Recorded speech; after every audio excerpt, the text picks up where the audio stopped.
Hi guys, good morning po sa inyo. Masama talagang pakiramdam ko pero kailangan ko itong gawin. Ganito yon. Kagabi, while nagpapahinga ako, may nakita ako doon sa mga big content creators, no? Pinapanood ko yung mga videos nila na may mga umiiyak dahil na-demonetize yung account nila. So, di ba? So parang nakakatakot kasi mga big content creators na sila. Pero may mga violations pa din sila na natatanggap. Ang mas nakakasurpresa pa dito kasi hindi nila alam kung anong violations ang nagkaroon sila, bakit sila na-demonetize. Okay? So, medyo nag-research ako about this. So, may nakita ako doon sa video ng malaking content creator na hindi pala enough yung nakikita lang natin sa labas na pag nag-upload tayo ng video na may copyright music ay nagkakaroon tayo ng notification from Lolo na bawal. So, kailangan natin i-delete yung video na yon or tanggalin kung ano yung violation na meron doon sa ating in-upload na video, bakit hindi pwede. So ngayon, dinilit ko naman lahat, no? Yung pag may notification ako na bawal, dinidelete ko agad, no? Hindi ako nanghihinayang. Kasi makagagawa pa rin naman tayo ng mga ibang content na naayon doon sa guidelines na sinusunod natin para wala tayong maging problema. Anyways, kala ko enough na yon.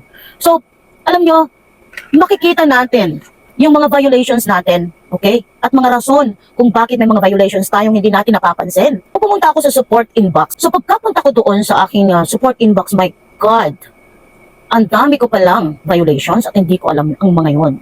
Meron ako mga videos pala na may violation. So hindi ko alam. Eto, makikita nyo, namula na siya. No? Namula yung aking dashboard. Why? Kasi dinilit ko yung mga videos ko dati. No? Hindi ako nanghihinayang. Kasi gusto ko malinis yung aking account para walang maging problema pagdating sa bayaran. So ayan, may isa nga akong video, no? About sa fiesta yon. May violation ako doon. Wala akong music background na nilagay. Nagsasalita lang ako. Pero siguro, may mga words akong nasabi doon na pinagbabawal. So ingat-ingat din pala tayo sa mga ganon. So okay guys, so sana maging lesson ito, no? Makakuha tayo ng aral about this, na mag-ingat po talaga tayo, lalo na doon sa nagsisimul pa lang, para hindi masayang yung time and effort nyo sa paggawa ng content. Alam kong mahirap at pinaglalaanan talaga natin ng oras at panahon ang paggawa ng content para lang ma-meet natin yung kailangan ni Lolo para ma-monetize tayo. Alam ko kung gaano kahirap kasi napagdaanan ko din yan.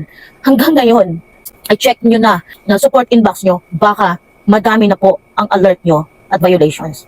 Kaya simulan nyo na po ngayon sa pag-delete para malinis po ang inyong account. So sa video ito ay ituturo ko po sa inyo kung saan po makikita ang inyong mga alerts. Okay? So sundan nyo lamang po ang instruction na ibibigay ko at kung paano din i-delete ng madali at mahanap ang mga videos na nakita nyo doon sa alerts nyo.